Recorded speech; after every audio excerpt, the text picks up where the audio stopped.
Asian party. I like that. Okay. Welcome back to Asian Party.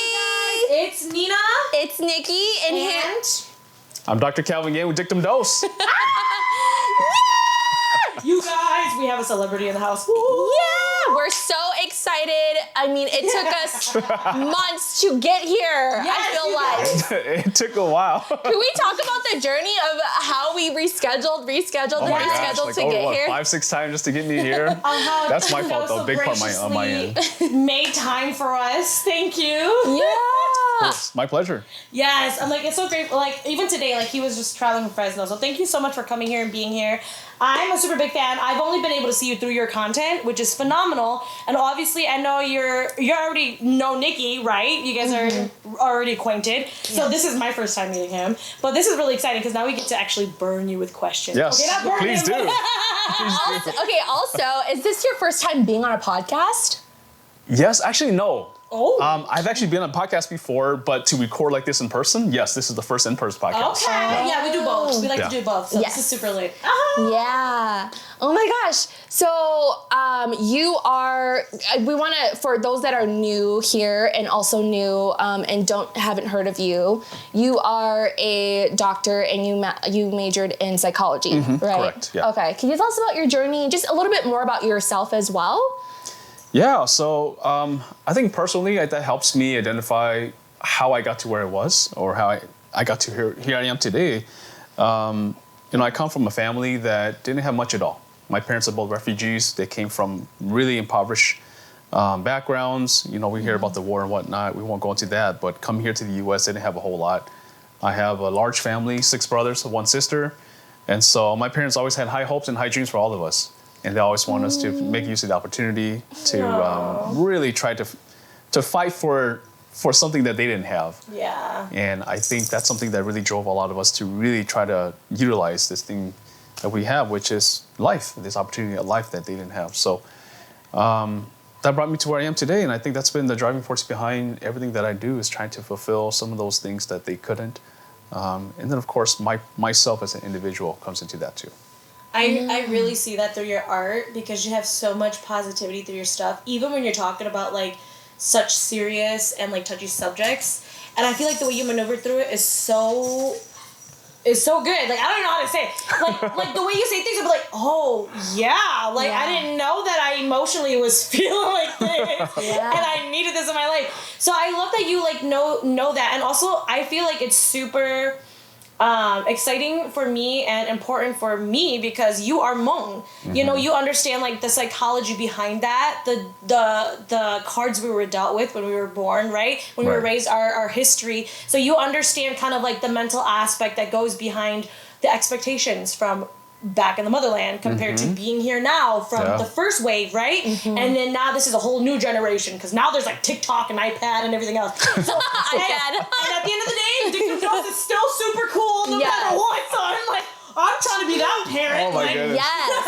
I think you're hyping me up a little bit too much.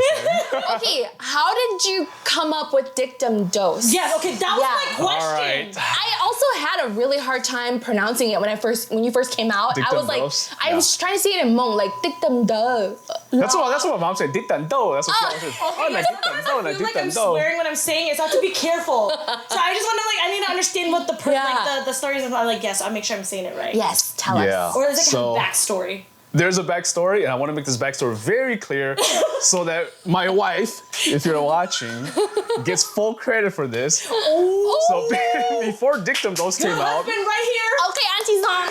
Let's go. I'm going to tell, let me talk about Dictumdose, and I'll tell you the name that I came up with for my page. Why she decided to go Dictumdose. So we were coming up with names. I told her my name, and then she saw my name, and she literally looked at me like, oh my gosh, you idiot. Really? You're going to use that name for a platform? I'm like, yeah, I was super excited about it. I love that. So she was like, you know what, let me find you a name, and then let's brainstorm a little bit. So we started brainstorming, looking at different names, different words to kind of capture what it is that I'm hoping to put out there, what kind of content I'm trying to put out there. And the word dictum came across the table, and she was like, I like this word, dictum. Yeah. Because dictum, the word itself means a saying that holds some value and truth. And that's kind of like what I was doing, was talking about the Hmong Bang Lu, where the Bang Lu is a very intricate and very intriguing sort of proverb that holds a lot of significance and truth in it. Yeah. And so the word dictum itself really captured the essence of what it wanted to do. And then the word dose came about because I'm doing like kind of like a dose of just a dictum. Yeah. So then we were like, how do we put this together?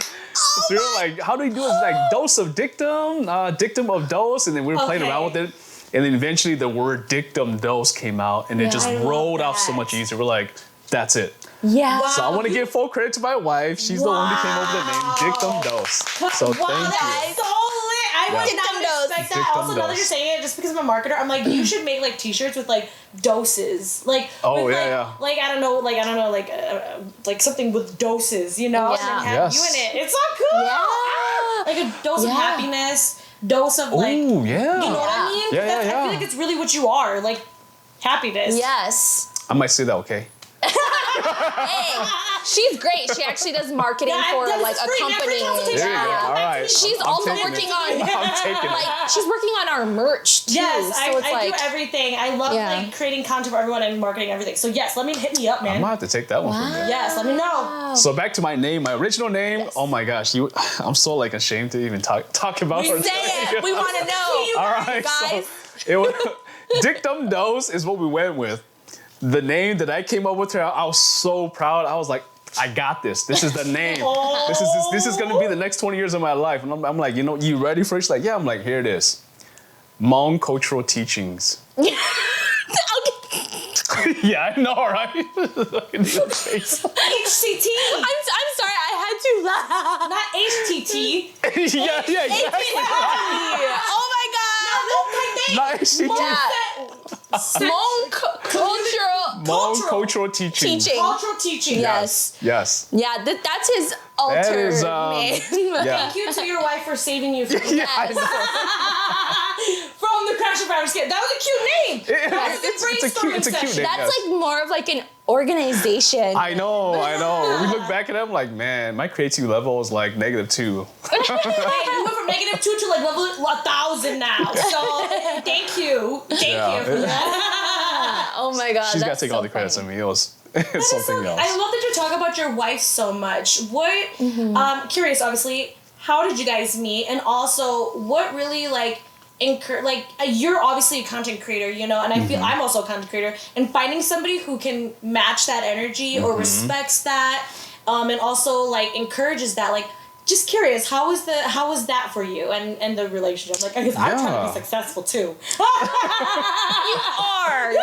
You already are. You gotta give yourself some credit. Trying to stay successful. Yes. Hold on. You are. Well, we met back in middle school. So I was born and raised in Fresno, California. Oh my God. And I moved to Minnesota when I was about 11 years old. And when I went to Minnesota, middle school is where I met her. So she was one of my very first best friends. In Fresno? In here, sorry, in Minnesota. Oh, Minnesota. So when I moved from Fresno to Minnesota, that was back in '96. Wow. I was 11 years old, went to middle school in Minnesota, and I met her. So I'm kind of one of those nerdy kids. Didn't really care too much about, school dances and whatnot, even though I tried to be the cool kid. And then she was more like the nerdy kid who just kind of like went to the library during school dances and whatnot. Cute. So, we just kind of, we were just vibing. I guess that's the word I want to use. Is we were vibing, and we just felt like we understood each other. We share a lot of things in common.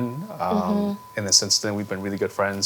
Did you guys start dating in middle school? Nope. So middle school, we were good friends. And then 8th grade, I went to a different school. She continued with Hazel Park. Okay. That's the school that she went to. And then high school, we came back together and reunited as friends again there. We didn't start dating. Minnesota. Okay. Yeah, yep. So we came back to high school together, and then we didn't start dating until like maybe second year of high school. I think sophomore or junior year. God, that's so cute. Wait, what made you guys decide to be like, okay, we're gonna make this official? Yeah, it just kind of happened organically. I think it's one of those things where like you just. And people always say when you find someone that you really love and someone that you can really like vibe with, no matter what you do, somehow you just can't shake it off. And I think we just knew it, but we didn't know how to really articulate it. Yeah. And then one day it was just kind of like, you know what? It's a funny story. We were playing cards. We were playing cards, and I know, right? The cards. With pie, I'm just kidding. Was it spades? Were you guys partners? Poker? No, it was BS. it was just one of us, like one-on-one playing cards. Oh. I forget what game we were playing, but then Speed. we both love speed, but I think that would have like separated us because we're so competitive. You're not trying to keep the Yeah, I know. relationship. Yeah. that part would have separated us. Like, no, okay, we're not meant for each other. But Oh, that's so cute. I forget what we were playing. We were playing something, and I was just throwing hearts at her. And I don't think she caught it, but I was just throwing hearts at her for a while, and then she kind of like, I think she was catching on a little bit, but I don't think she understood it. And then later on, I was just like, you know what? Forget this, man. Let me just tell you straight up. Yeah. And I just told her. I love that. Being straight up. Thank you for Hey. giving me Yeah, eventually I'm like, you know what? Let Yeah. me just shoot my shot. You know what? Hey, I just told her straight out exactly how I felt, and she was like, me too. And then it worked out. That's so cute. Wow. Yeah. Can you talk about like your journey with your wife? It's so weird for me saying that because I say she's your Auntie Zong. Yeah, she's your I know, right? Yeah, okay, his wife is my auntie. So, you know, I'm just trying to keep it, you know, like, so our viewers know, but like, We're being professional. we're basically family, okay? We're family here. So, Auntie Zong, right? Can you talk about like how she has supported you in your journey, especially, right? Like going to school, becoming a doctor. You guys, as growing up, right, I watched you guys also, you know, start a family, have a family. I come over, all that stuff. And so could you just talk about your experience with that and how you guys kind of came to be today?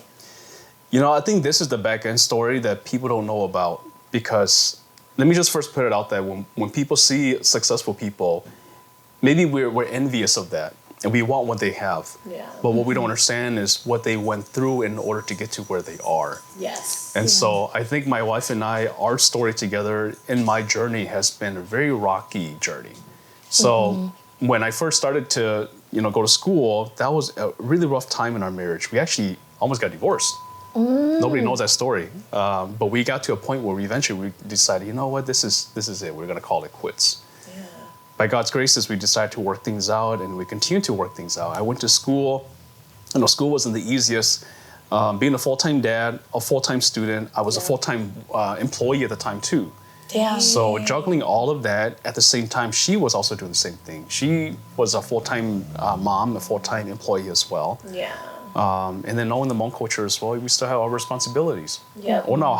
We also had to go do things. So we're just trying to juggle all of that. On top of that, we were having our kids at the same time. When I started my doctorate program, the very first night that I had class, my wife had to give birth to Claire. Oh my So God. it was like the weirdest, it was like the strangest night ever. I was getting ready to go to class, and I was ready to go to class, super excited about class. Yeah. And as I was ready to go, she's like, you know what, we can't, we gotta go. I'm like, yeah, I gotta go. She's like, no, we gotta go to the ER. I'm like, oh, wait, what? She's like, we're gonna have the baby now because we need to go. Her water just broke. Her water didn't break yet, but her contractions were She so felt close to it. each other. Oh, and she yeah. was like, yeah, this is time. Yeah. So I had Was to this email the my first teacher. baby? This is baby 4. Oh, okay, so I was gonna, it's no wonder she knows. She's Yeah, like, she knew exactly. now. Yeah, she knew exactly. She's like, Yeah. the contractions were so close in time, and she was like, it's time. Yeah. We have to go. Dang. So then I ended up emailing my teacher from the ER. Like I was emailing my teacher, like, I can't come. I'm having a baby. Not me. I'm not having the baby. My wife is having the baby, but so I missed class that night, and we had Claire the first night of my class in the doctor program. But that was one of the most amazing one of the most joyous moments in our lives. And then following that, of course, life is like this all the time. Yeah. There's some ups and there's downs, and we hit our downs as well. So we were kind of just struggling with our marital issues and whatnot. But then we introduced Dictumdose into it at the time where we were having a lot of issues too. Yeah. So I think Dictumdose itself, when it first came out, it was a very, very influential sort of page itself. I think a lot of people gravitated towards it. I was really into it. I really wanted to showcase what the Hmong culture is and who we are as Hmong people. Yeah. At the same time, I wanted to really raise awareness of mental health and spirit positivity. But at the same time, I was also still struggling with so many things. I think when Dictumdose came out, I really wanted to make something big of it. Yeah. I will say that my wife and I, in the beginning of Dictumdose, we weren't eye to eye. And it was one of those biggest struggles as a content creator because I was had different visions. Exactly, yeah. So I was kind of like on my own trajectory. Like I wanted to see things a certain way, and I wanted to do things.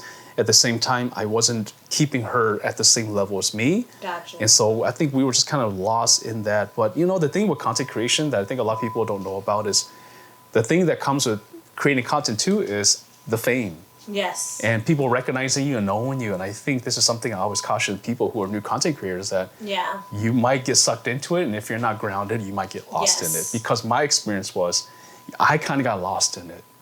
Because really? I did. No, I feel like you were pretty humble most of the time, but I try to be as humble as possible, but it's one of those things where it's so new that I didn't know how to navigate. Yeah. And I think subconsciously, I just didn't even think about it either, or even consciously, I just kind of went along with it. Yeah. Not realizing how much of an impact it was having on my wife, and just seeing how we were kind of going through some marital struggles already. I didn't even connect the dots that this was adding more pressure to the issues that we were struggling with. Yeah. So the beginning was really rocky. We weren't really sure. I was kind of moving in a different direction while she was going a different direction, opposite direction. And it was kind of rocky at first. Yeah. But I think eventually we worked things out and were able to kind of figure out what were the core issues of why we felt so distant in this particular project itself. Yeah. And I think that really allowed us to really talk about some of these issues, to untangle some things, some knots that we had before, to really work things out and rethread again. Yeah. And I think now things work out much better. And I think I will say that if it's not for her, I probably wouldn't be where I am today. Because when I was in school, I had to quit my job in order to go to school full time. And she was the financial backbone of her family. Yeah. With Dictumdose, I mean, there was always ups and downs. She gave me a lot of ideas. I mean, I'm always on camera. You see my face a lot. But again, behind the scene is where a lot of things happen. And the creativity that she gives me, the ideas that she gives me really helps me to kind of visualize things differently and then putting out the content. Yeah. But she's I done a love lot. that, like, you, like, respect her so much in that sense. And you also, like, give her... I love that you validate her and you also value her opinion and just within this whole process.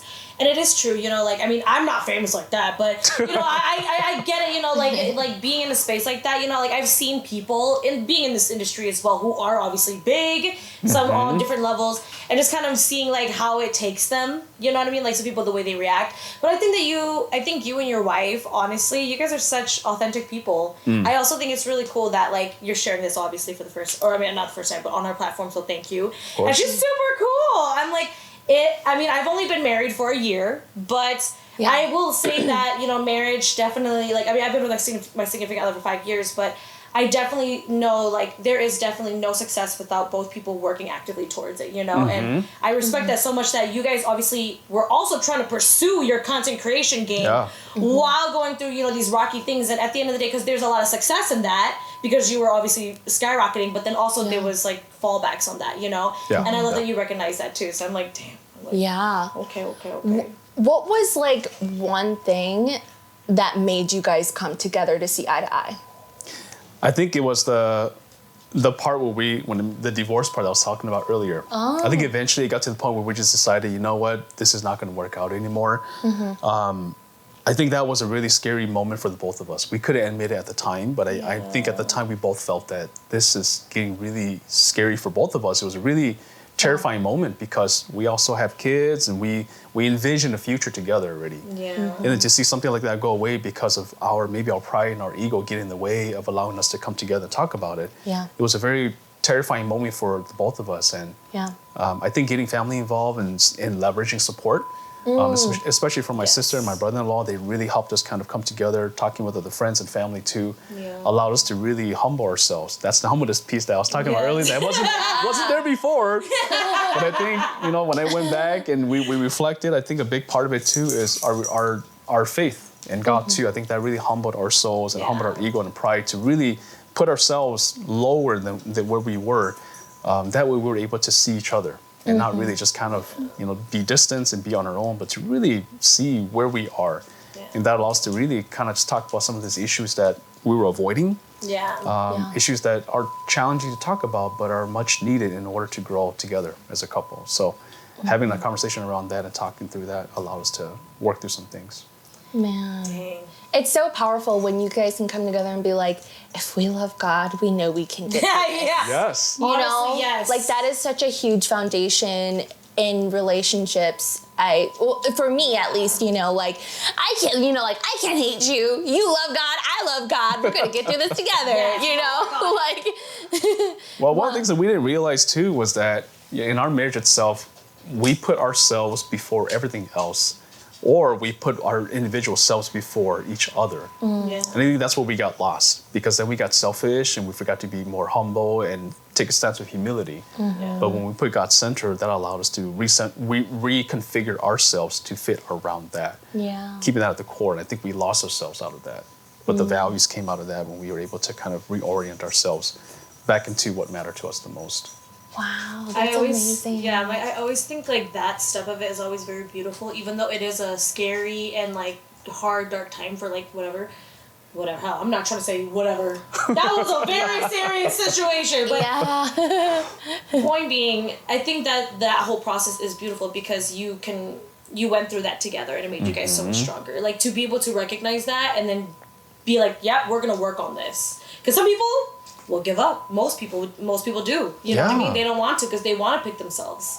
Exactly. Or they want to pick what they want to do, Mm-hmm. Yeah, I'm like, okay, well, your wife is so cool. Now I'm going to be her bestie. Like, Yes. Wait, does she have her own social media stuff? Like, does she create her own A lot of people have been really pushing her to do it. She's like, I'm camera shy. Yeah, now, she's but- amazing. Yeah, I think she should have her own page because I think she also has a really good story to tell. Yeah. I think I tell a lot of my story, but I tell it from the perspective of my own experience as a man.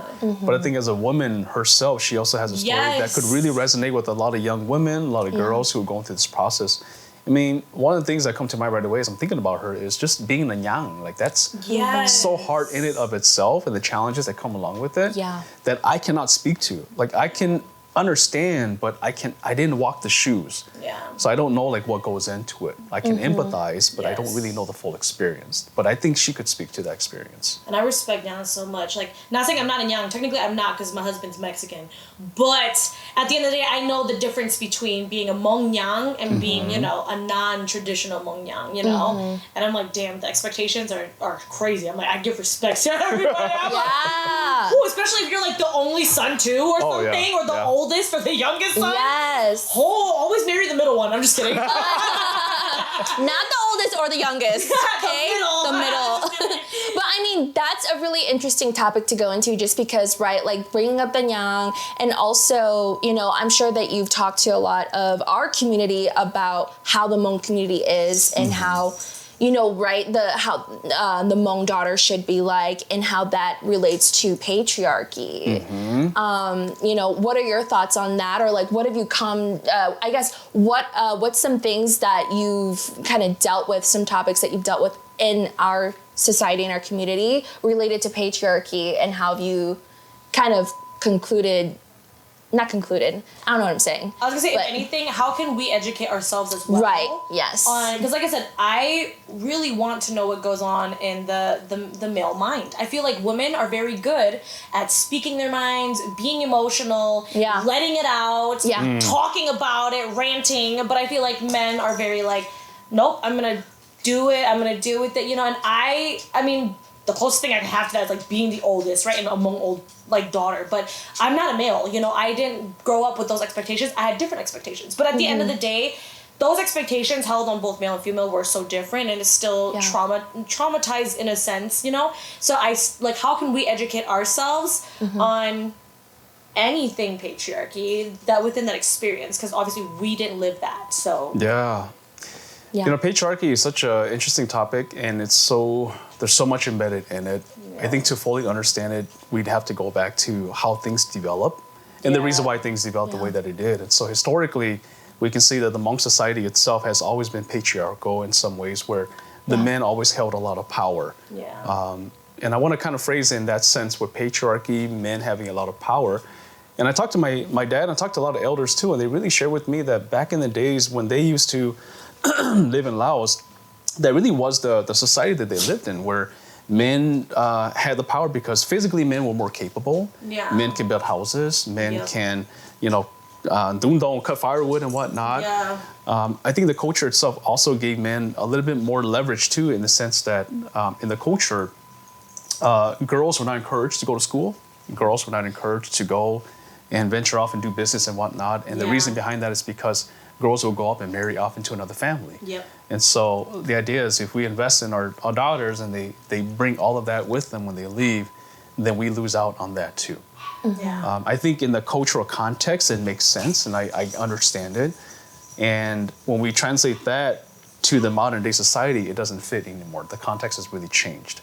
And I think nowadays here in the US, I think it's been somewhat equalized in some ways. Is it 100% equal? I don't think it is.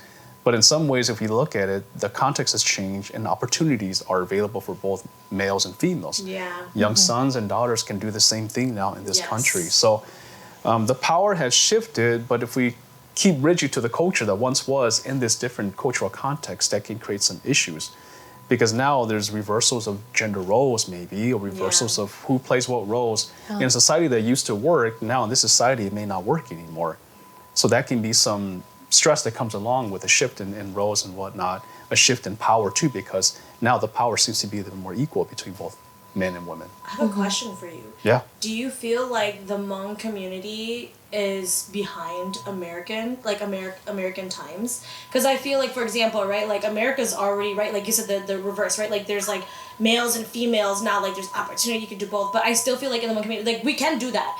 But do you feel like we're still kind of like trying to catch up to being like, right, like on a level of like American culture where like, you know, like no racism, no sexism, you know, and also like in that sense. Do you think we're caught up too, or do you think we're still a little behind?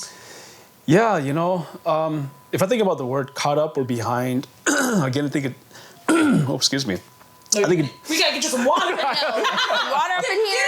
Coconut water. You want some Thai tea?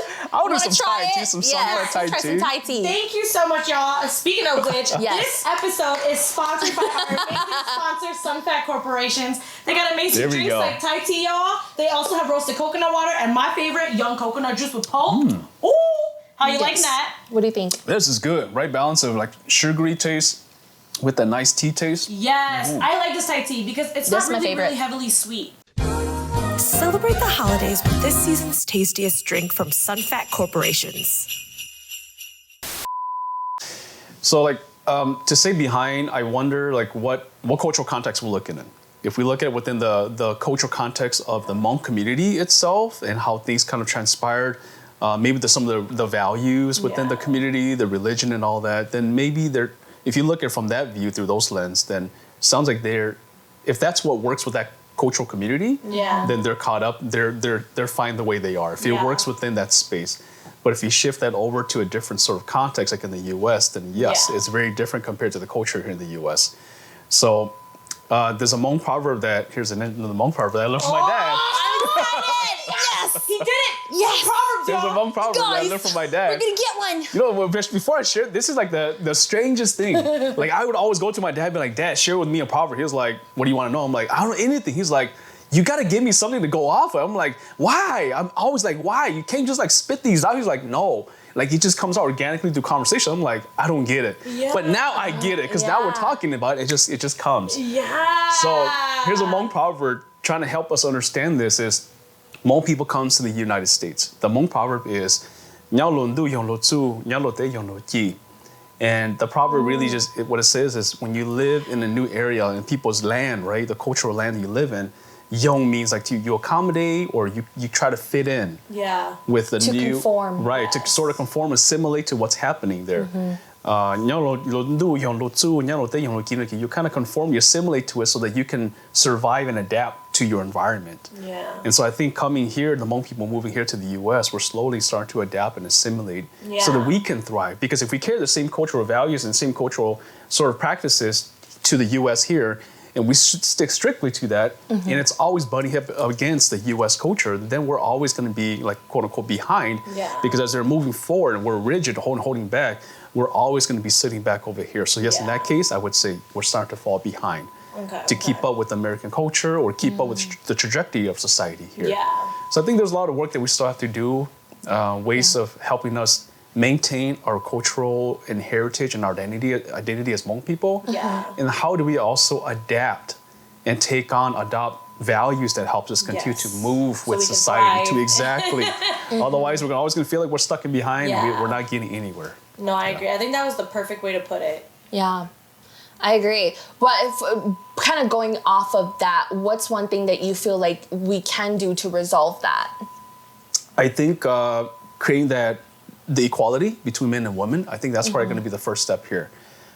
Because that's probably one of the when I talk to a lot of elders and I talk to 𝗕𝗱𝗱𝗶𝗱𝗶, Yeah. the concerns I always hear is, for a lot of the young girls and women who never had that chance or that opportunity to do anything, because, men and women, we all have different ways of thinking. We all have different creative arts and whatnot. And everybody has different skill sets. Yeah. Just because your gender is different, your sex is different, doesn't mean that you cannot do certain things the same. Yeah. Physically, yes, we may be different in terms of our physical capacity and whatnot, but in terms of our knowledge and the capacity to learn, that's something that we all can do. Yeah. Like to become a doctor, you don't have to be a man to be a doctor. You can be a woman to be a doctor, Yes. right? Yes. So there's certain things that we can do, and if we don't open that opportunity, we only stick to some of the more traditional sort of practices where women stay at home and the man goes to work. What if the roles were reversed? What would that look like? Yeah. It may be hard for a man to stay at home. I was a stay-at-home dad, actually. That was hard for me. That was hard. Yeah, it was hard for me. So You cooked and cleaned and changed the kids' diapers? yes. So when I said that I was in school, my wife was the financial backbone. She was the one going to work and making the money, paying the Respect bills. to both of Yeah. you Yes. guys. So for me to take on that role to be a stay-at-home dad, even though to me, I was telling myself this is okay for the sake of the family function, Yeah. I also had this sort of burning desire inside of me, wanting me to go to work. Yeah. And it was so hard to sit with it. I'm like, wait, how come it doesn't feel right? Yeah. Like I'm telling myself it's okay that I'm a stay-at-home dad, but I'm also noticing something in me is burning me, telling me I shouldn't be doing this. So I had to really fight that. Yeah. And really find a way to be able to be okay with that. Yeah. To allow us to work because we also have kids to feed. We have Yes. a family At the that end of needs the to day, you gotta do function. what's best for the family. Exactly. So working through that was hard, but I think finding that balance allows us to realize that, for some people, it may work for them. And if it works for your family, this is not knocking that men should go to work and women should stay home. If it works for your society and your family, your culture, that's fine. Yeah. But in our nuclear family, for the both of us, we felt like we're going to do what works for us. Yeah. And in the absence of what the influence is on the outside, this is what works for us right now in our life circumstances. And so I'm going to be a stay-at-home dad, go to school while you go to work, and that works for us. And so it was hard to challenge. It was very challenging, but we made it work. I actually have a question for you then. Oh my god, I just brain farted. Damn it. It's okay. I have a question. Okay, you go first. I'm sorry. Okay. Yeah. So going off of that, I love that you kind of talked about how, right, the gender roles were reversed and also, right, taking care of a family. So when you, as a stay-at-home dad, you obviously spent a lot of time with your kids, teaching them, right? Like being a parent, because now we're in different generations. You're obviously older than us, and we don't have kids. So my question to you is, how was it like for you to raise your kids being a stay-at-home dad? And, were there some, obviously, were there some mistakes that you felt like learning how to raise children as a father, knowing how you were raised from your parents? What was that like? That was challenging. I think one of the things that my wife and I really wanted to do was we wanted to start a family and have kids.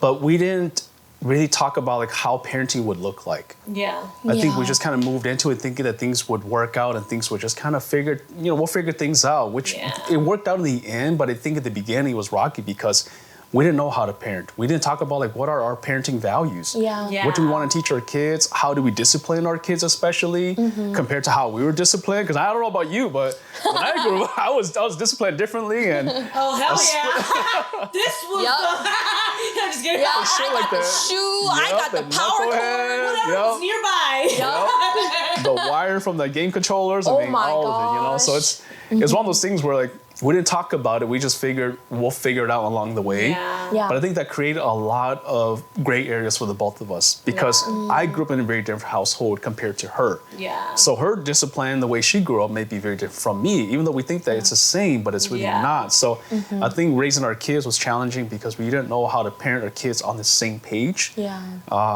not only that, but she went to work a lot, so I spent a lot of the times, with the kids. Yeah. And so I kind of parented in the way that I thought was best for them. Yeah. Yeah. But we also butt heads because she also noticed that I was doing things that wasn't with what she had envisioned in terms of parenting.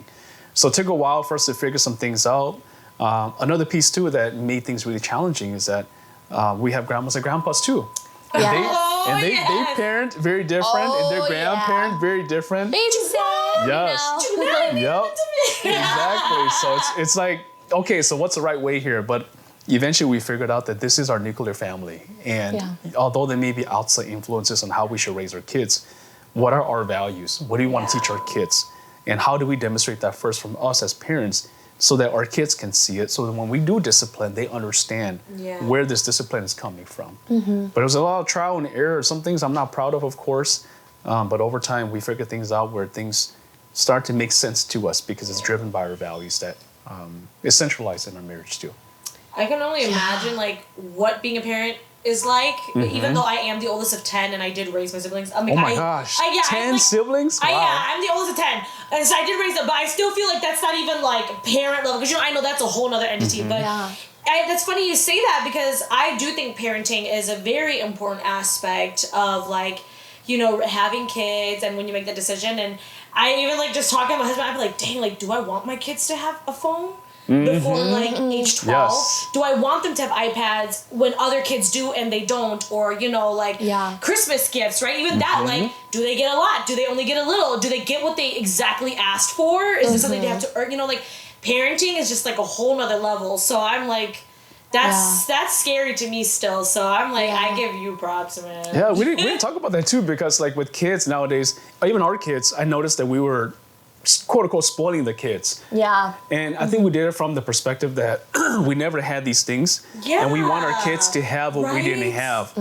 And to do that was the right move for us, because we wanted to really shower our kids, I guess, through love, acts of services, not realizing that in of itself can really lead our kids down the path that we don't want either. Yeah. Where they feel, if they don't acknowledge their privilege and the things that come along with what their parents are giving them, they might not remember what's important in life. Yeah. They might start to see materials as being much more important as opposed to some of the values that drives them, to be good citizens in this world.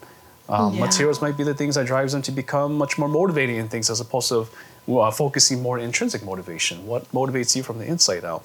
And so we had to really talk about some of these things too. I mean, it's a lot of conversations so that we know that we're on the right path. Do you ever like look at your kids and think like you'd never will know what it's like to live in the Midwest? Oh yeah, yeah.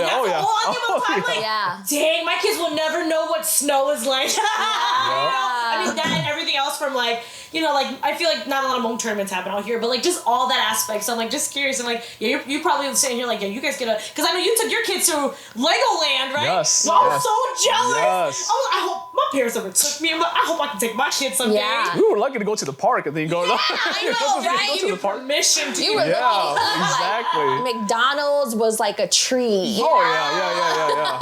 They'll purposely drive by McDonald's. We look at it. We're like, dang it. It's you all order something that you guys can share. We all share. Yeah. We're only getting one large fry, you guys, between like 6 of us. That's so cool though. I'm like living through you, because you're obviously a parent, and it's nice to know, because like I'm really proud. I'm really happy to know that it's possible. Yes, Yeah. it is. Right? Like 2 Hmong parents and content creator, as well as like you guys have also obviously been married.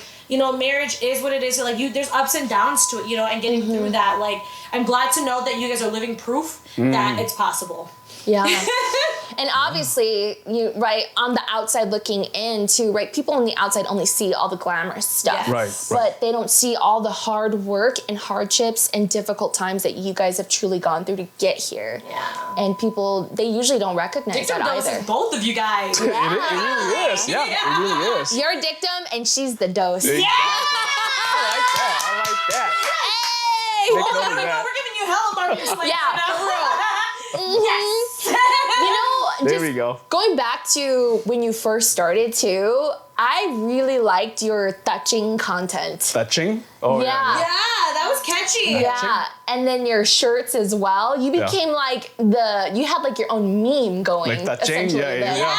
Pretty much. It just started. It took off. Yeah. Yeah. I like that chain statement. I mean, it can mean so many things, but it's just more like that chain. Like darn it. Yeah. Yeah. And it just flows so well, and you hear so often. Your Like the elders videos. always say it. I think And you put that in a song. Yeah. Yeah, exactly. Yeah. There you go. Do it.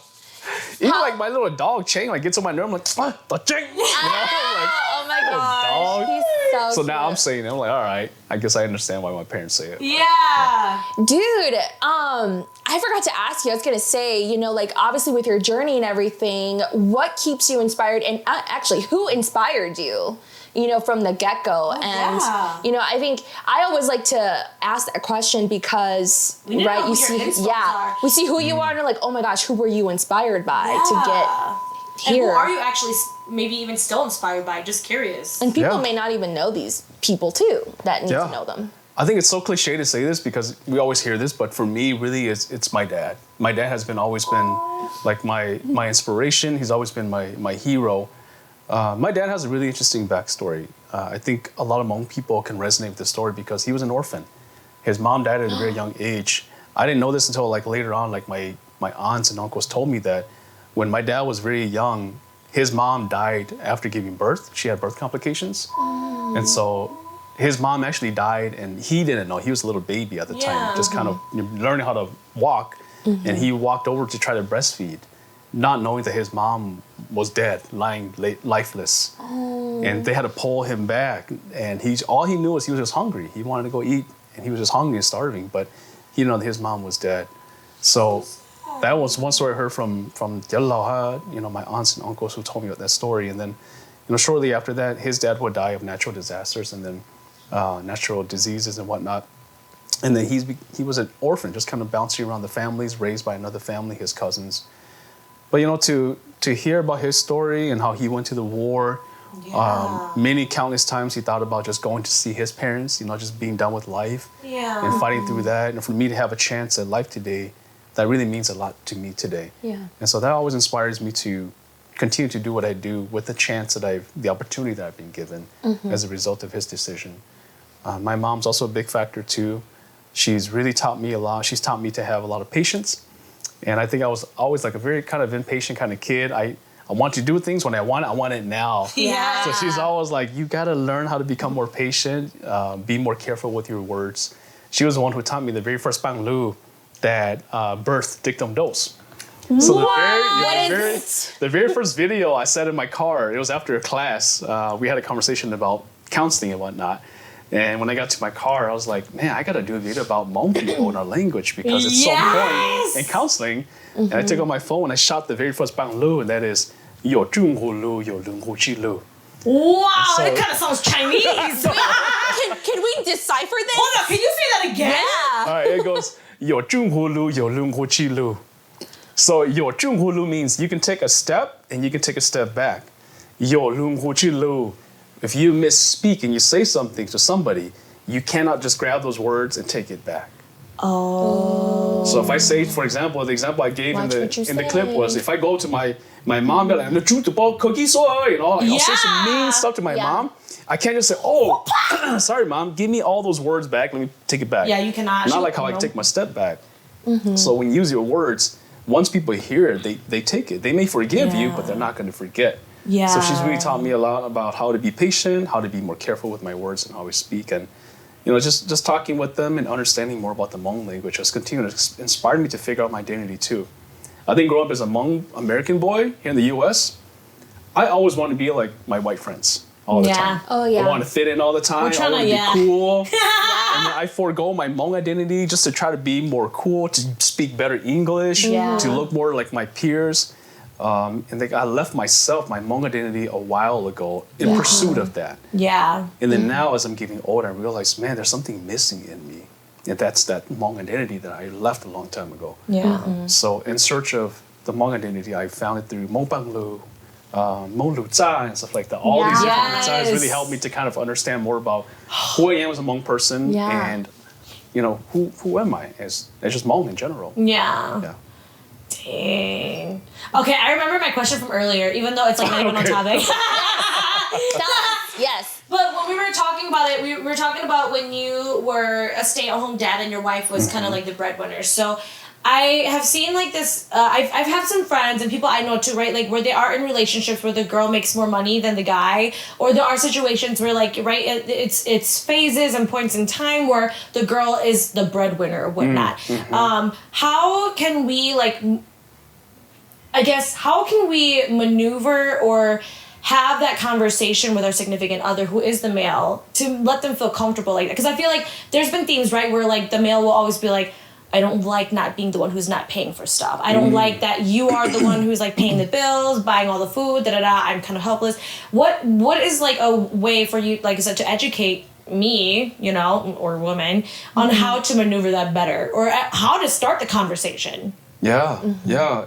Well, I will say, you know, just listening to you ask that question, I remember myself feeling like that, like I shouldn't be doing this. I should be out there working and making money and paying for things and buying things too. But here I am using my wife's money. Yeah. You know, I think that was my thought before. But one of the things that I think is important to talk about within the couple itself is, again, in the absence of the influence. Yeah. Because I think society has its own views on how people should operate within the family. Yeah. Maybe culturally, there's some certain views and expectations of how you should operate too. Absolutely. But I think in absence of that is a conversation you should have with you and your partner. Yeah. Because when you come together and you're married, you are joining hands. It's a union. Matrimony, basically, it's a covenant. It's not a competition. You got to work it out. Exactly. You're here together. So when we work together, it's not my money or your money. It's our money. Yeah. If I'm working full time and my wife is using the money, it's not she's using my money. She's using our money. Yeah. Or if she's working full time and I'm not working, we're using our money. But I think, you know, we think about it as like my money and that's your money. We separate it. Yeah. There's not collaboration anymore. There's no more union. You have to really trust your partner in that. And you have to be like, I am, like, this is our money, even though I know you're physically doing the work to get it. It's like, I'm doing my part of it by being with the kids, taking care of the home, all that stuff, you know? No, I love that. I really like the way you said that. It's not your money or my money, it's our money. It's our money, yeah. Do you feel like a lot of relationships, marriages, or even in couples, they end up, you know, sour because they can't talk through their finances? Yes. I think finances is such a big piece. I think a lot of people, I mean, I think that's probably like one of the biggest elements to disagreements is finances. Yeah. Because when it comes to money, I mean, we live in a world, in a society that operates on money. Yeah. And money always has to be a conversation within the couple, because if we don't talk about our money can really separate us. Yes. So something I learned from my mom, who learned from her older brother, is if you don't know how to use money will use you. Oh, that was good too. And so money is something that you got to talk about. Otherwise, money's going to start using the both of you and start creating some division. Yeah. A house is divided if you can't be together as one and understand one another, and money can be the culprit of that too. So really talking about money and really understanding that money is our money. Something I always encourage people to not say again is not saying you're using my money, or, you're making jokes. Oh, you use my money. Oh, it's my money. Because that really makes the person who's not working. So for example, my wife, if she were to say something like, it's my money you're using. Or I'm the one buying everything. That devalues me as the stay-home dad who's doing also things that's helping you to be able to go out there and make money. So we got to understand that this is a partnership. We're doing this together. That is very Whether true. you're making money or staying home, the reason why our family is functioning and working the way it is because we're both playing different roles and different parts for the sake of the functioning of the family.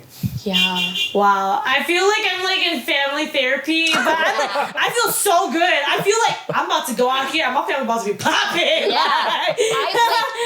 I feel the same. Like, I feel like a relationship of mine that I had was, obviously I was living with an ex-boyfriend at that time, but ultimately our relationship got so sour because of the fact that we couldn't tell each other what we owed for our personal finances and together. And then at the end of the month, coming up for rent was like, who has the money? You know, like where'd it go? Yeah, where'd it go? And what did you do? Well, what did you do with it? Like, how are we gonna live? And like, I feel like a lot of people don't talk about it, but it is a really, really simple and prominent topic of why couples don't end up together is finances and bills and managing it all as a unit versus separate. I feel like that's I think like money is definitely one of the pillars of the foundation. Like, not saying it's a heavy one, but it's one of the pillars that I feel like it's good to know. Like, you don't have to know ahead of time, but that point in time when you get to it, you will know if you agree or disagree with this person. Yeah. Well, the thing with money too is that we're not taught to talk about money. Yeah. Money just kind of comes into our lives, whether through our parents or we go and work and make money, but we're not taught to talk about money itself in a healthy way. Yeah. How do we use our money? Where does money go? Who allocates money where? And again, this idea of money being shared together in the marriage. Yeah. If you don't talk about that in the relationship itself too, now you're kind of fighting over who's doing what, and there is no agreement, no partnership at all. Yeah. And so of course disagreements, separation. Yeah, I remember when I was unemployed, I think it was either this year or like last year, but I was unemployed for like 2-3 months. And that was the first time, because my whole life too, being the oldest of 10, you know, like you have those expectations from your parents, right? You always have to succeed. You gotta try to be straight A honors. So you try to make them proud, right?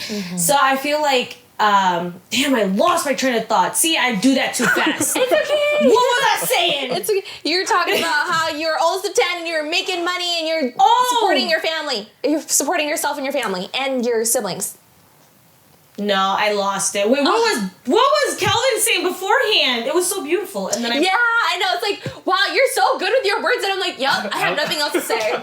Also, you are so composed. Can I just put that out there? Like, you can explain so thoroughly and like Thank you. a whole paragraph of like one question. I'm like, damn. Yeah. Can I ask you about how you got to public speaking? Yeah, was that natural to Get you? over that. No, You it were wasn't. born a public speaker. No, I wish I was. No, I don't think I ever was. Like, even as a kid, like I didn't like public speaking, but I've always had this drive to want to be better. Yeah. And I think my parents have a very strong influence on it. I think, I got to give it to my mom. My mom's always like, you got to speak a certain way, you got to be able to compose yourself a certain way, and I never wanted to believe her. And she's always told me that, you have a certain gift that you can really harness and really be good at it. And when she said that to me, and I really believed it, and I embodied it, that's when I really want to be better at it. And I think to speak and articulate yourself is something so important. I think if anything, I always hope that everybody invests in themselves in being able to articulate things. Because in this world, if you're able to think and read and write, and to be able to like articulate your thoughts carefully, in wherever capacity or wherever environment you're in, you probably are like the most untouchable person. Yes. Because if you can articulate your thoughts carefully. Yeah, exactly. Yeah. So like Jordan Peterson is a guy that I listen to a lot. He's like, you got to be able to articulate your words really Jordan well. Peterson. Yes. Remember that. I love Jordan Peele. Yeah. Yeah.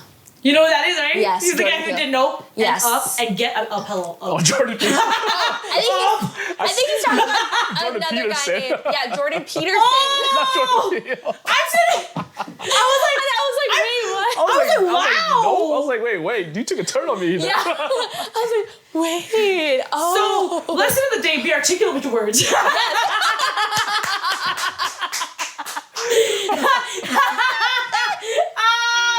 was good. I was like, wait. That was really good. Nope. I was like, where have I seen Jordan Peterson? No. Yeah. I'm like, did I say it wrong? Because did I say Jordan Peele or Jordan Peterson?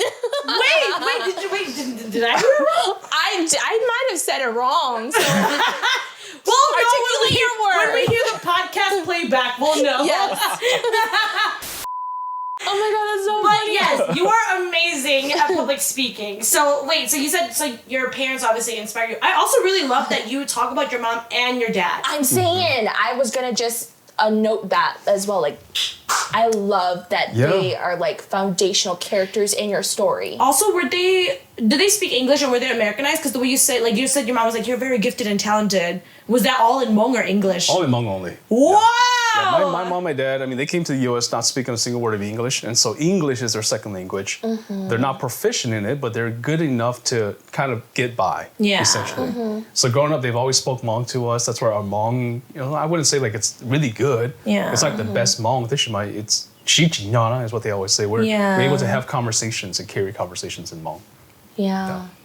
That's amazing. I'm really interested in understanding how, in a sense, it seems like your parents raised you in a way where they really spoke wisdom to you.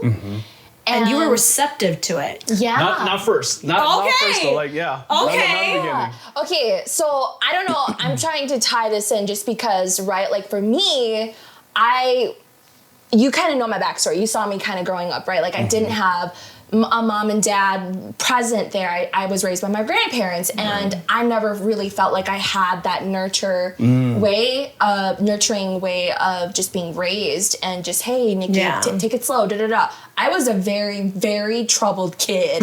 She was like, yeah. I was like, I want attention. She was polite. I would do anything just to get attention, you know? Yeah. And I was like, ugh, you know, and that, I've also been doing a lot of inner child work as well in terms of my attachment styles to that. Yes. And I've learned that I'm a very anxious attachment. Yeah, I have a very anxious style. And there's a few different ones. I think there's anxious, avoidant, and then there's secure. I want you to touch on that. And I also want you to touch on if you felt any of those attachment styles with your parents, like, or were you more secure growing up, and how that, you know, came to play. So attachment styles, John Bowlby, Mary Ainsworth, these are, I just want to give credit to the people who came out with it, who theorized. And he cited the source, you guys. Wow! This is how you learn, okay? Follow his inspos. Psych 1001. So John Bowlby, Mary Ainsworth. Yeah, so there are these different attachment styles that they spoke about. In fact, it came out of John Bowlby. So John Bowlby worked with kids a lot.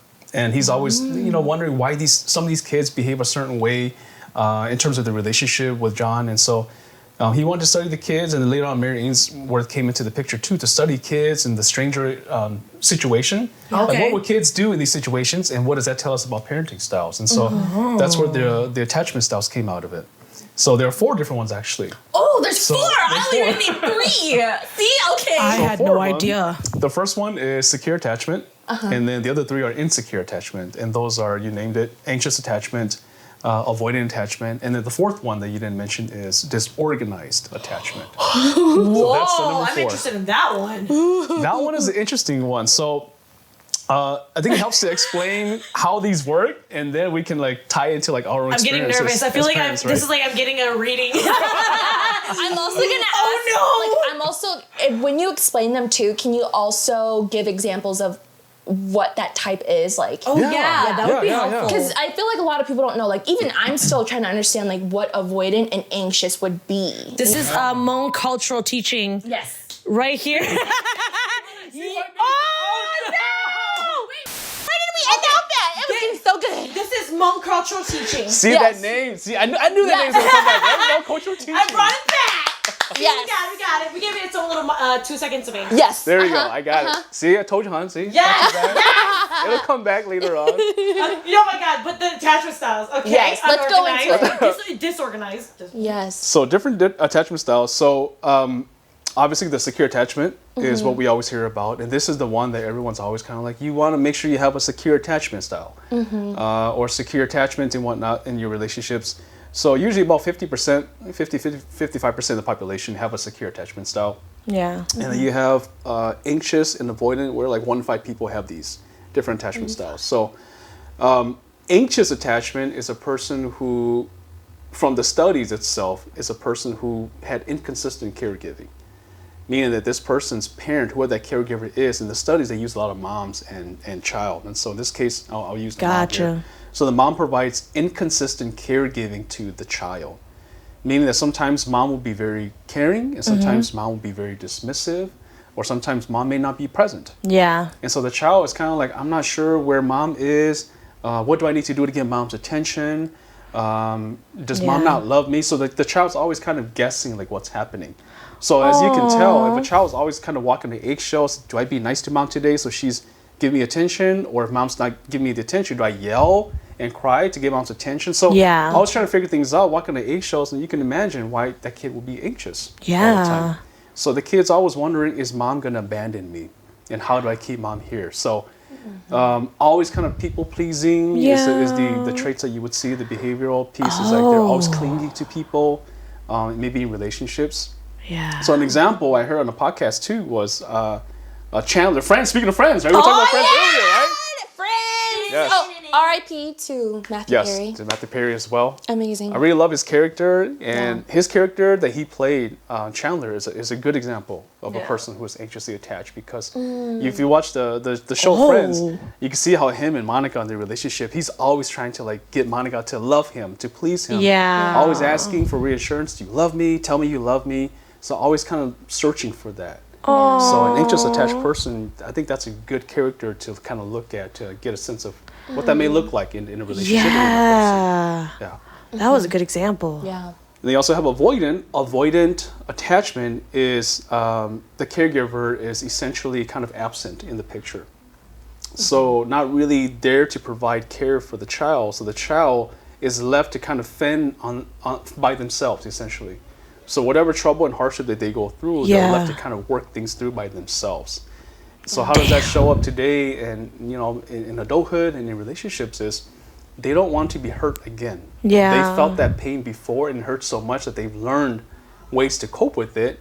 And one of the ways to cope with it is to numb themselves, to numb me of my pain and my feelings so that I don't have to carry this pain with me. That's so that so I can continue to work. If anything, that's a strength. I view that as a strength. That being able to do that, I think that's really commendable. Yeah. To find a way to work through that, to cope with it, and then still do the things I need to do in life. That's a strength. Those are strong people. Yes. It can also create issues in relationships because these are the type of people who don't really want to talk about anything. If you meet or you interact with someone who has an avoidant sort of attachment style, it's hard to talk to them about things that matter, like important conversations like finances, like we talked about. Yeah. Or if you hurt me in the relationship, I want to let you know how you hurt me. They have a hard time sitting with that. So they don't really want to talk about it because of the pain. They distance themselves. These are individuals who don't really have a lot of friends because they're afraid of the pain being hurt again.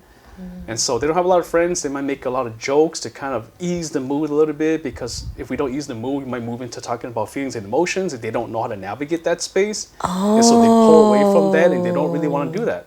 So in a relationship, they might be more distant, not as open to their partner, but deep down inside, they want to connect with the partner. They just don't know how.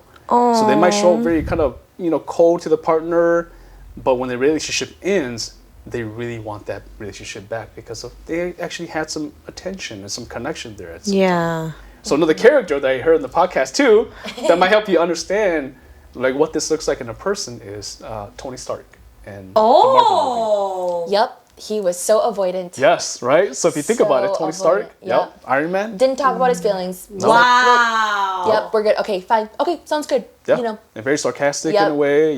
To tone down the mood. Exactly. As you were explaining that, I could think of like 3 different people in my life right now that has the avoidant attachment style that I didn't even think of.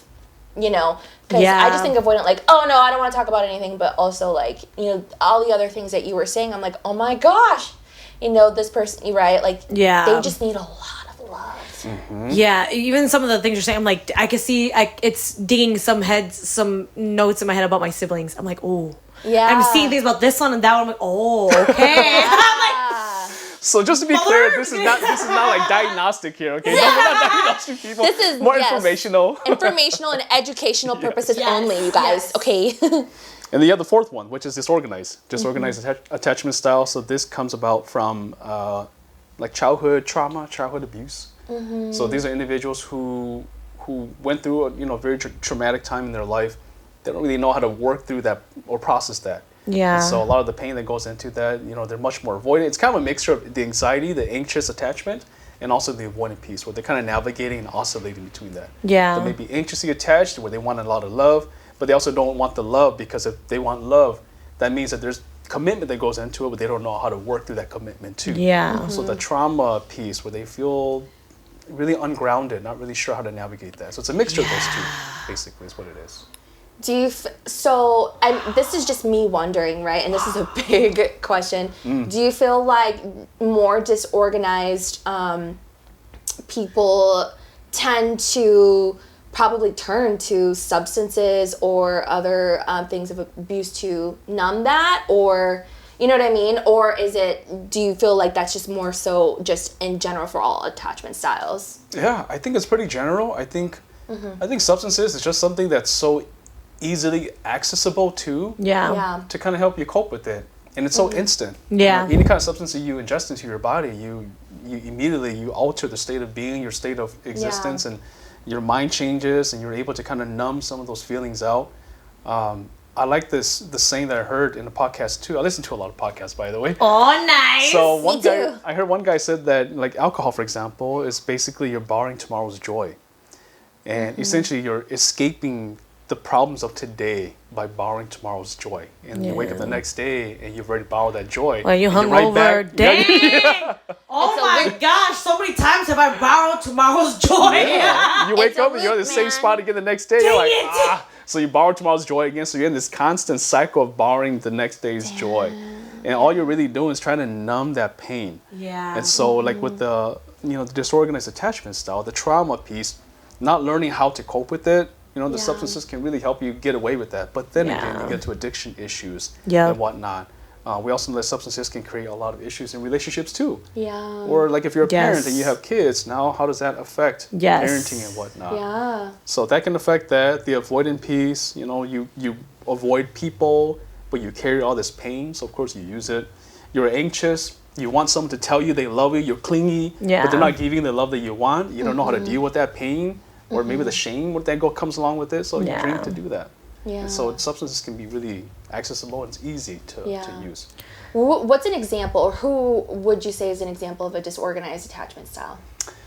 Gosh, I don't really have an example. Because that one does fluctuate. It just kind of fluctuates between them because it's more traumatic in the childhood's life. Yeah. The trauma that the child went through that created a lot of the emotional damages and psychological wounds that happen. Yeah. I don't really have a character in mind in terms of movie. Would you say Joker is one? Yeah, actually, that is a good one. Yeah, I was like, because he kind of wants love, but doesn't. Yeah. And is not willing to commit, because that's why he's got Harley Quinn. Yes.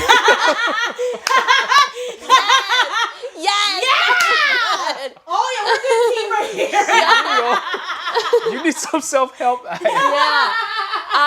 It's so funny. You're right. Yeah, actually, that's a good character. Yeah. I haven't watched the movie with Joaquin Phoenix, but I've read about it, and I think the reason why I don't want to, I choose not to watch it. Is that the one where the actor died? No, that is Heather. Heath Ledger. Heath Ledger. Yeah. Oh, I was like, Heather. Yep. Female? No, Heath Ledger. Yeah. Great actor and played him so well. But I'm talking about the latest one with Joaquin Phoenix, I believe. Yeah. And I heard that it's so sad because, he has this syndrome or this disease where he just laughs. And they don't know if he's joking or whatnot, but he can't laugh. It's kind of like schizophrenia. Like literally, like as a normal person, he laughs a lot, so they couldn't tell. Yeah, and I just feel like you can become so disorganized because you're so misunderstood. Yeah. That's the only person I could think of, or only character I could think of that's disorganized. But yeah, well, that's a lack of incongruence in affect and emotion. I mean, because you don't know how to even identify your emotions. That's exactly what happens with the trauma piece. You don't really know what emotion you're experiencing anymore. Yeah. So if I'm upset, I don't know if I'm really mad or not. Should I be happy? Yeah. I should be happy because these people expect me to be happy, but inside I'm mad. So even though I'm mad inside, I put on a smile anyways. So now there's an incongruence in your affect, the way you express and how you feel. So now people get lost in that cycle. That's why when you talk to people when I talk to especially people who've gone through very traumatic experiences, they don't know how to identify their experiences. Yeah. Like, I don't know. They're always laughing or they're joking. They're telling a sad story, but they're laughing. And I'm over here like, I'm about to cry. Like, I don't know what you go through. Like, it's funny I second guess myself. Like, wait, did I miss something? Yeah. I'm like, wait, what's going on I don't here? remember who it was. I don't remember if it was somebody we knew, but I remember there was a friend literally this past year or the year before. They were like telling me their story, and they were like, yeah, and then I know who it is. Yeah. I know who it is. I can't say it here. I love her so much. But she was telling me, she's like, my brother just like so da-da-da-da-da. And she was like complaining, but she was smiling the whole time. And I couldn't tell if I should like validate her by going, damn, why'd he do that? Or be like, oh, haha, that's so funny. Yeah. I was just like, now you're left confused, like, what should I do? Yeah, you don't know how to react. Yeah. So it's funny you say that. Like, that's I guess that's like my example. Like, oh, okay, yeah. Yeah, I can be like that. Honestly, I'm gonna be honest. I can be like that too because I feel like I overlook the people who hurt me because I love them so much. And then it could just become like a, I'm like just hiding away my feelings and, no, like this person, right? And you don't think that they hurt you. You don't take it as serious. Yeah. Because you're just more willing to forgive. But really, you got to do the work later. Later. It just hurts so much. Don't be lazy. Do it now. Well, when you talk about caregiving, for example, you think about a kid, right? Mm-hmm. A kid who goes up to the mom because they got cut, for example, or dad, doesn't matter, whoever the caregiver is, because they got a cut. If the caregiver provides them with the attention they need and the medical attention they need to patch up that wound, next time they're going to go back to that parent. Yeah. If they go to the parent's like, whatever, you're fine, grow up.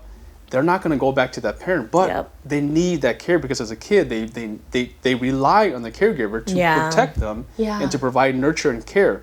So because, for example, the kid wants to connect with the parent, but they're also hurting, they know that if I show my parent my hurt, they're just going to brush me off again. I have to pretend that I'm not even hurting in order for my parent to know or to give me that tender love and care. Because if I give them my wound and show my wound, they're going to brush me off. So then kids would hide their wound instead. Emotional wounds or physical wounds, whatever that is, in order to maintain the relationship with the parent. So they learn that at a young age, how to do that. So growing up as an adult now, even though they have a lot of wounds and hurt inside, they put that aside in order to maintain the relationship. And that's hard to navigate. And there's that pain that they carry with them each and every day, trying to work through that, not knowing how to articulate it. But if you put it away for so long, it becomes a part of your life and becomes a part of your psyche. Sometimes you don't think about it anymore, but you carry that pain with you, and it might come out here and there when things are activating and triggering. I really love the conversations that we've been building, and I'm like, so as we are wrapping up the podcast, what would be good and best practices in your opinion, based off of obviously you're teaching this stuff, for us to be more mentally aware, more woke, more intentional, more I don't know, considerate, what could we do after this podcast, after learning all the things that we've learned from you, to continue to be better and do better for ourselves? I like this saying that I learned from my supervisor, and my supervisor got it from their supervisor, and it was just passed down. But the saying is, what is hysterical is historical. And I didn't understand what that meant until we started talking about it more. And something that can be hysterical, if you just kind of look at it for what it's worth, you don't really dive into how did this hysterical sort of sense come about. But if you look at the history, you start to understand. And I think that's the insight that comes to understanding allows you to develop the empathy. So an example of that, what I mean is, let's say you meet me, right? And I'm hysterical, right? So I'm hysterical. I'm like this weird kid, right? And so you might come up to me what's wrong with you? How would that make me feel? I might start to be defensive, or I might close up as a ball, and I might not talk to you anymore. So instead of asking the question, what's wrong with you? The question could be, what happened to you? So now we look at the history. It might tell you, I grew up in a very hard family. And you might say things like, oh, tell me more. So when I start telling you that in my story, how I got to being this hysterical person, now you have an understanding of where I came from, my family, and even my family's family. So instead of kind of placing them blame, what's wrong with you, now you might have more empathy, I understand. So you might start asking questions, what happened to you? What happened to your family? What happened to your community? So you're not placing them blame you're just this weirdo, but you try to understand the person from where they came from, their background, to get to where they are today. I like that, what happened, or more of I think checking in instead of coming at it what's going on? What is this? Or being stop it, confrontational. Right. More curious versus being critical. Exactly.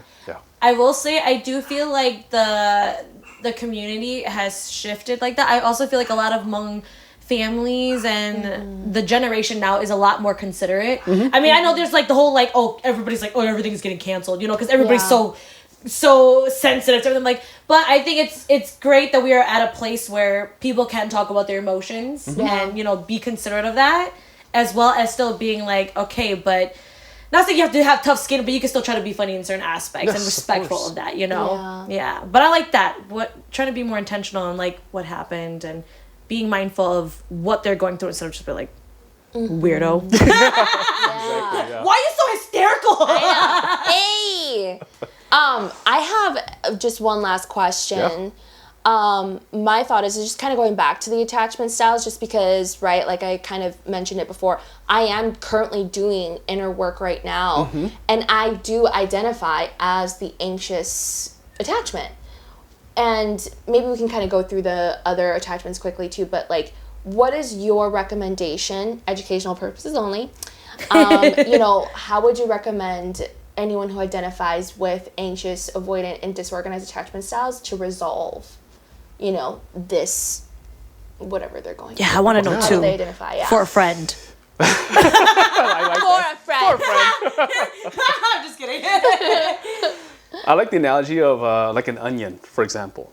Like an onion grows with a small seed, and then it starts to grow layers and layers and layers and layers, and eventually becomes an onion, right? Yeah. So when you cut an onion, you see the different layers that grows on top of one another. Yeah. So to get to the core of the onion, you have to peel back those layers. And usually the core of the onion is kind of like the core of our own experiences and where things developed. And it goes kind of back to the attachment piece you talked about. Yeah. Because the attachment piece starts at a very young age, 1, 2, 3 years old. Yeah. And then after that period, then you move on to other parts of your life. And that's where those layers start to come about. You have an anxious attachment at a very young age. And then the next layer is you have issues at school. And then later on, you get to adolescence and you have fights with friends. You start dating and then you become very clingy. So there's all these different layers. And now you're just wondering, I'm just this clingy person, but you got to go back to the core of how did that develop? Yeah. So when we peel back these different onion layers, we come back to the core. If it's an anxious attachment style that we're looking at here, how did that come about? So understanding, is it my relationship with my mom, my dad, my caregiver, whoever that is? How did that come about? How did I develop this? So identifying the emotion, the root cause of the emotion. Oftentimes we do see that a lot of it has to do with like shame. Yeah. So I'm ashamed. That's a big one. I'm ashamed of myself. I'm ashamed of me because of my existence. My parents can't love me. It's because of me. So that internalized sense of shame. So working through that shame and understanding that this is what it is, and then really giving yourself that permission to tell yourself that I am deserving of love. Yeah. My parents do love me. And being honest, that my parents didn't do the greatest job. They didn't love me the way that I wanted to. But that doesn't mean that I'm any less. Yeah. I'm still this lovable person. I'm deserving of respect and love. And when you tell that little child that part and you're able to do that, those layers that start to grow from that will be a different color. And so it might not be the same purple onion anymore. It might be a white onion, yellow onion, whatever that is. But unless you untangle all those pieces, you won't see the core. And a lot of, the inner child in us is always still suffering. But that allows space for that child to grow. To achieve where you're at, and then now you become your whole self again. Now you are a blooming onion, like that at the carnivals. Yes. Now you can bloom. Yes. Blooming fried onion. Yes, and they're so good. Trust me, they're so good. Dang, I think that was a really good analogy. Like even when you were like, oh, like if this happened, that happened, that's another layer, that's another layer. I was like, damn. Yeah. Yeah, and I love how you kind of worked backwards on that analogy, because usually everyone's like, peel your onions from the top, but you were like, let's start from the root, and then there's layers. Understand how the layers were built first before peeling, because you can start peeling it, but then you have to think like, okay, when did this happen? That's crazy. I'm gonna have to like study the attachment styles. I did not know that. I think this is super cool. Yeah. I'm always learning. Please educate me. The shame is a very important thing to look at. It's really interesting because when a person experiences shame, like it's so uncomfortable that you have to kind of deal with it in some ways. You cope with it. So some people might overcompensate, where they try to be like this very elaborated person who seems to kind of cover up that shame so no one gets to see it. Or they feel that sense of rejection, maybe from the caregiver, so they don't feel as esteemed as they would. So doing that allows them to do that. Or it's the reverse, where they just kind of shut down, depression and all that. I just don't feel worthy. And so working through the different layers might help you identify what's going on. If shame is what it is, then working through that helps you kind of figure out, that's why there's all these behaviors. That's why I do things a certain way. And then you can kind of claim lost parts of yourself, parts that are really authentically you. I think too, before we close it, I think one good thing that I would really love to pull from what you said is identifying what made you feel like that, or what triggered that feeling. And I feel like that's super important. I feel like that's really good self-therapy, so that you could be aware of that. Like when you are angry or sad or upset or frustrated, like to understand what caused that. I think that's really, really good. So thank you for that. Yes. I'm like, you're right. I need to figure out why I'm crying. You know, like, or crying why I'm not supposed to be laughing. I'm just kidding. See, yeah. Crying, See, laughing. yeah. Oh my gosh. Well, thank you so much, Dr. 𝗕𝗱𝗃 𝗃, Dictumdose. for Can having you please me. share your social media so that we can make sure everybody follows you? Yes, of course. So if you want to follow my content or know more about me in general, I'm Dr. 𝗕𝗱𝗃 𝗃 on social media. I go by Dictumdose. I do a lot of cultural teaching. Yeah. And then I also do a lot of self-help things as well, talking about mental health and ways to better ourselves. I also host shows coming up in the future called The Gathering. I attend those. Which are 4 pillars that I always really try to emphasize. One is authenticity. The other is empowerment. The third one is connectedness through relationships. And then the fourth is just continue to grow as people. I love that. Well, you guys heard him. Follow him. Make sure you guys check him out. We're already fans, and we brought him here. So y'all basically got free content today. Yes. Free consultation. I'm just kidding. Free information, educational purposes only. Thank you so much, Calvin, once again, for coming on here and being our wonderful guest and making the time from coming all the way from Fresno. My pleasure. I'm glad to be here. Glad we had this conversation tonight, too. And thank you guys so much. Don't forget to follow us on Instagram and YouTube at We Are Asian Party and Asian Party. We love you guys so much. Have a wonderful holidays, y'all. Catch you guys the next episode. Stay Asian. Bye. Yeah.